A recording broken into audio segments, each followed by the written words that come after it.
बहुत बढ़िया हुआ, हमारी बात समझ रहे हो, बहुत बढ़िया हुआ, क्योंकि झूठा संसार हमें अपने प्यार में फंसा के हमारा समय नष्ट कर रहा था। असलियत सामने आ गई, भगवान से प्यार करो, संबंध जो है उनका निर्वाह करो, प्यार भगवान से करो। पति पत्नी पुत्र परिवार जितने संबंध हैं ये भगवान ने सेवा दी है गृहस्थी की, खूब अच्छे से प्यार में करो, लेकिन अंतर की प्रीति एकमात्र भगवान में दो। यही भगवान शिक्षा देते हैं ऐसी घटनाओं से। इसमें दुखी नहीं हुआ जाता, इसमें खुशी हुआ जाता है। दलदल से बचा लिया भगवान, अब अच्छे मार्ग में ले जाना चाहते हैं, ऐसे चला जाता है। कोई भी घटना हमारा मंगल नहीं कर सकती, हम भगवान के हैं, लेकिन हमारा स्वभाव चिपकू है, तो जहां हम चिपकना चाहते तो भगवान कृपा करके उससे हमको छुड़ा देते हैं। अगर बिल्व मंगल जी को चिंतामणि वैश्या ने धक्का मार करके दरवाजे से न निकाल दिया होता तो बिल्व मंगलाचार्य न बनते। गोस्वामी तुलसीदास जी को अगर उनकी अर्धांगिनी जी ऐसे कठोर वचनों का दान न करती कि जितना तुम चाम से प्यार करते उतना राम से प्यार करते तो तुम महान हो जाते, उसी दिन छोड़ दिया और भगवान में ऐसे लगे कि महाभागवत बन गए। तो ये जो घटनाएं हमारे जीवन में घटती हैं तो हमको एक शिक्षा मिलती है। असलियत में यहाँ कोई किसी से प्यार नहीं करता है, तुम्हें हम सच्ची बताते हैं, सब भगवान से प्यार करते हैं। जैसे बहुत प्रिय पत्नी है और उसके स्वरूप को हम जानते नहीं, लेकिन जब शरीर छूट गया तो आत्म तत्व तो अंतर ध्यान हो गया, जिससे हमारा परिचय नहीं था, तो हमारा कुछ वियोग बनता नहीं क्योंकि उससे परिचय नहीं था। और शरीर जिससे हमने परिचय किया वो तुम्हारे सामने रखा है, तो रोने की तड़पने की क्या बात है?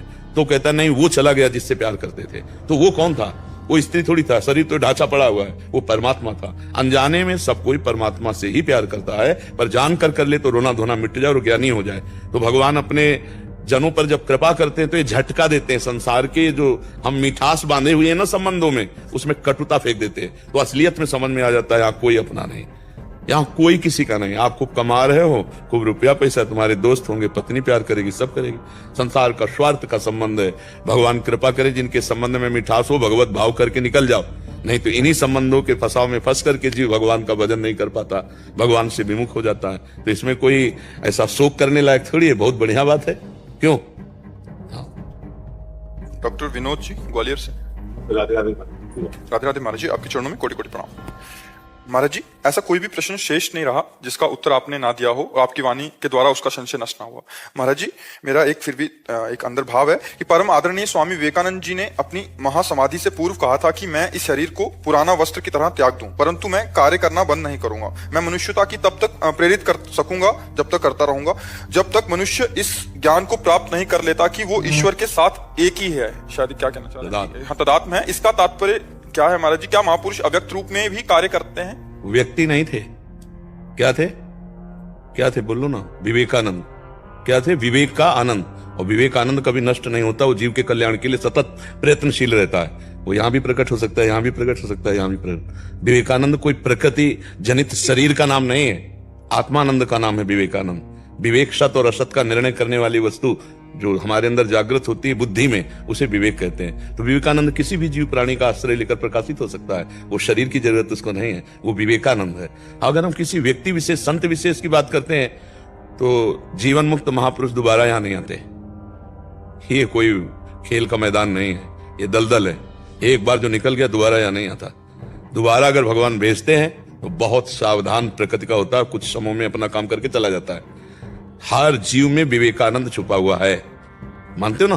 बुद्धि में विवेका, बिन सत्संग विवेक न होई, राम कृपा बिनु सुलभ न सोई। बिना भगवान की कृपा के सत्संग नहीं होता और बिना सत्संग के विवेकानंद नहीं जागृत होता। और जिसके हृदय में विवेकानंद जागृत हो गया वो परमहंस राम कृष्ण से मिला देता है। समझ रहे ना? तो विवेकानंद किसी व्यक्ति का नाम नहीं है, विवेकानंद एक सत्ता का नाम, एक सत्य वस्तु का संबोधन है। वो कहीं भी जागृत हो सकता है। तो उस स्वरूप में स्थित होकर एकत्व भाव में जब महापुरुष बोलते हैं तो उनकी बात समझना कठिन हो जाता है। हमें लगता है वो फिर आएंगे, वो है ही हैं, गए कहाँ हैं? जो परमात्मा स्वरूप हो जाता है उसको कहीं आना जाना नहीं होता, वो हर कण में विराजमान परमात्मा की तरह हो जाता है। उसकी अलग सत्ता ही नहीं रहती। बूंद तब तक बूंद शब्द है जब तक समुद्र में नहीं मिली, और समुद्र में मिल गई तो खोजो क्या है? केवल समुद्र है ना।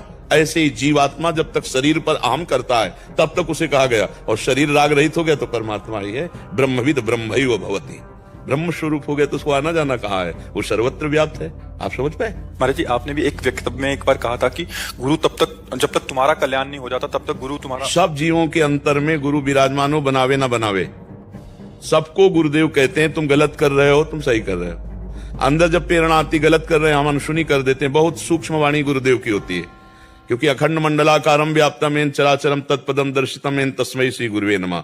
अखंड मंडल में व्याप्त सबके हृदय में चर अचर में गुरुदेव अज्ञान तिमिरांधस्य ज्ञानांजन शलाकया चक्षुरुन्मीलितम एन तस्मै श्री गुरुवे नमः ज्ञान प्रदान करते रहते हैं अहेतुकी, बिना कारण, बिना गुरु बनाए। लेकिन हम लोग उस ज्ञान का अनादर करके मनमानी आचरण कर देते हैं, इसलिए गुरुवाणी को समझ नहीं पाते।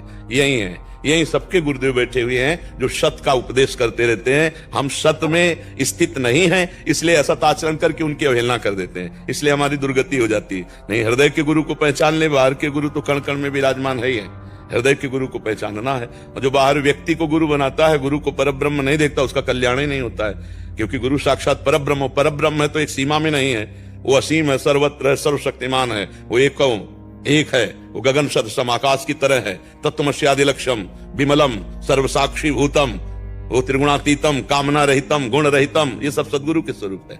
महाराज जी, ये जो वार्तालाप हो रही थी तत्दृष्टि से वार्तालाप हो रही थी, जैसे वो विवेक आनंद और जैसे गुरु तत्व, तो ये एक ही है। ब्रह्म कहो, विवेक कहो, आनंद कहो, गुरु कहो, परमात्मा कहो, राम कहो, हरि कहो, एक है। दुर्गा कहो, काली कहो, जो कहो वो सब एक है। और जब उस पर हम बोलेंगे तो वो सर्व चराचर जगत में व्याप्त तत्व होगा, क्योंकि दूसरा कोई है नहीं। इसीलिए कोई भी पुराण उठा के देखो सर्वोपर मिलेगा। देवी पुराण तो सर्वोपर मिलेगा, भागवत तो सर्वोपर, शिव पुराण तो सर्व, क्योंकि वही सर्वोपरि तत्व शिव, देवी, गणेश, अंबा सब वही बना हुआ है।